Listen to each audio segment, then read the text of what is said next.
30.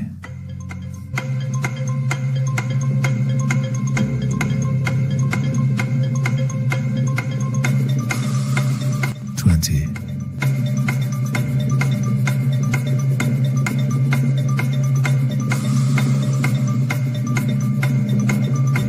10.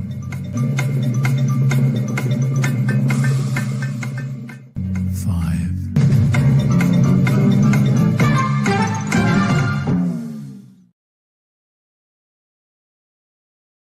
30.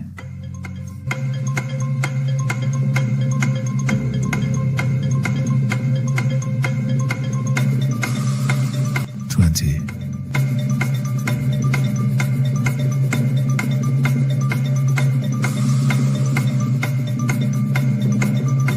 10.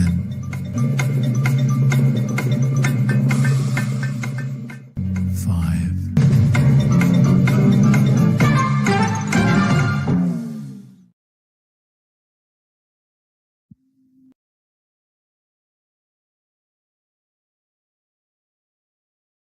30.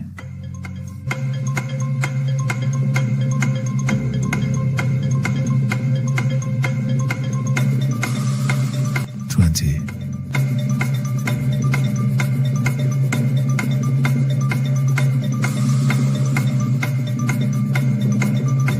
10.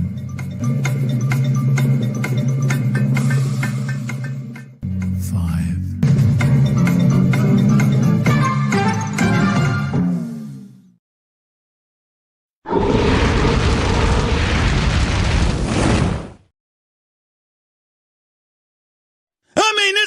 'Look, man, I am suffering. It's hard to take. How many years?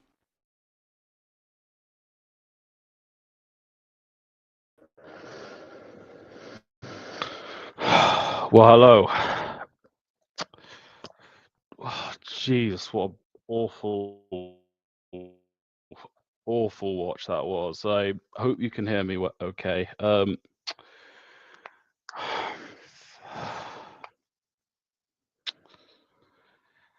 That's 3 fucking defeats in a row.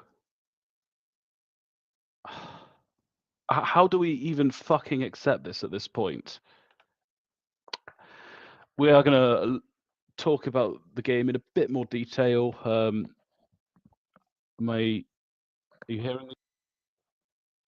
I'll just plug this in just to be on the safe side.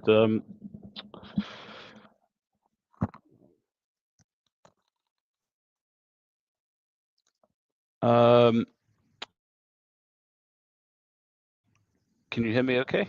I'll just check on here in the meantime.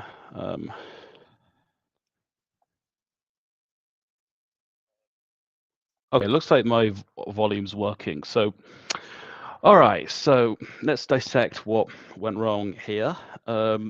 First of all, the defending for all 3 goals. Fucking awful. First one, I'm not going to put it down to one individual. I think this is a collective problem. It's like a mix of João Mario, Gonzalez, kind of not knowing what they're doing. Perez gets drawn into a wide position, so he can't intercept that cross. And Otavio, he should be getting in there, but at the same time, he does also have to bear in mind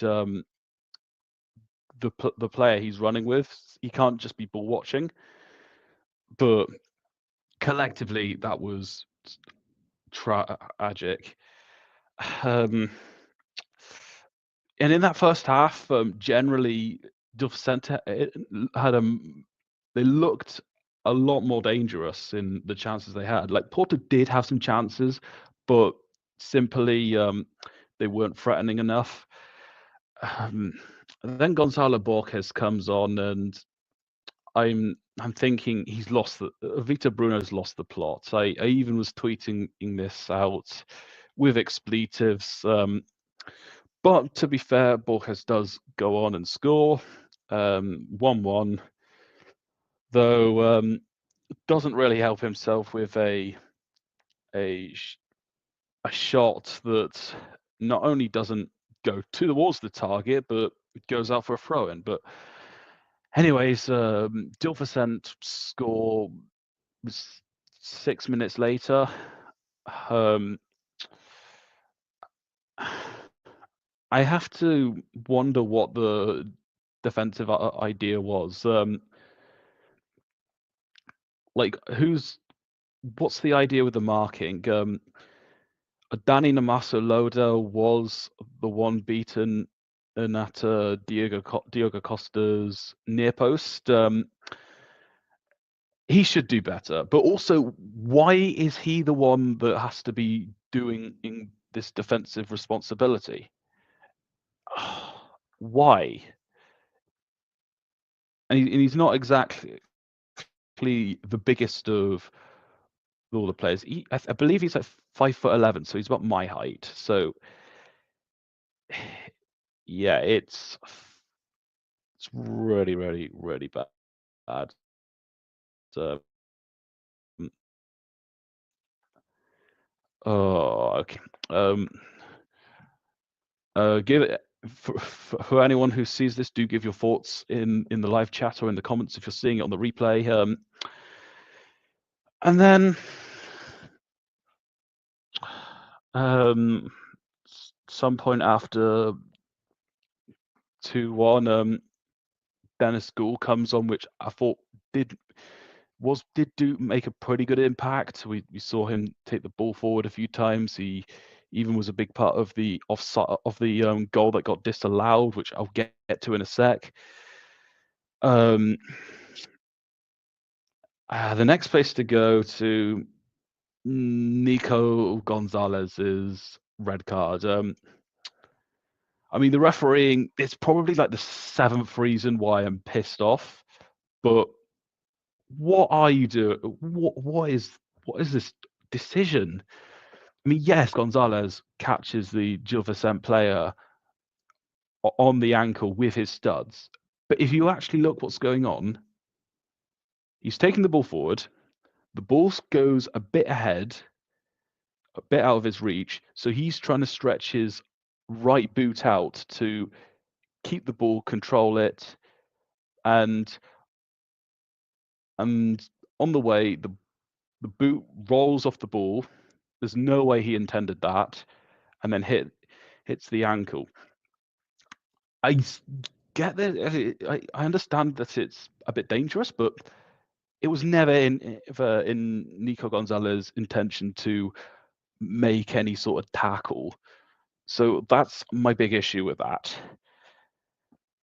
And then we go to the main talking points.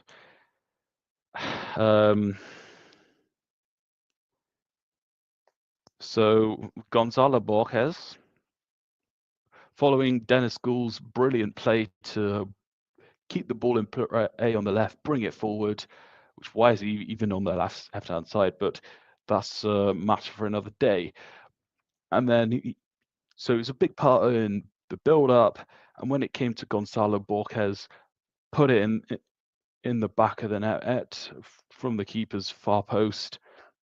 Fair play, but not long earlier, we have a moment. So it turns out Octavio had actually committed a foul in the opposite penalty area moments before that, and yeah, to be fair, it's a penalty. But how bad are these officials to like? I mean, I suppose you got to let the game go a bit, but why? If it was, why did you not let the referee know sooner? It's just an excuse to piss us Porto fans off more. And then the penalty gets given after the referee checks VAR. It's a good penalty, to be fair, but disgrace. I mean, is this the end of me slandering Gonzalo Borges? I mean, to be fair to him, he did get a goal and he did get an offside goal, but he did also have also have that shot that, like, what the fuck was that? And then of course he took the free kick that just went over the bar. And that's just another thing. A number of these shots in the second half, I'm thinking from Otavio, Gonzalez, Borges at the end of the game, they go nowhere near the target. I mean, it just seeked of desperation. Oh.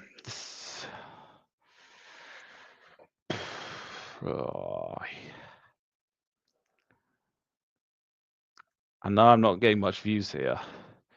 I probably should have streamed it to Twitter or something, but Jesus Christ.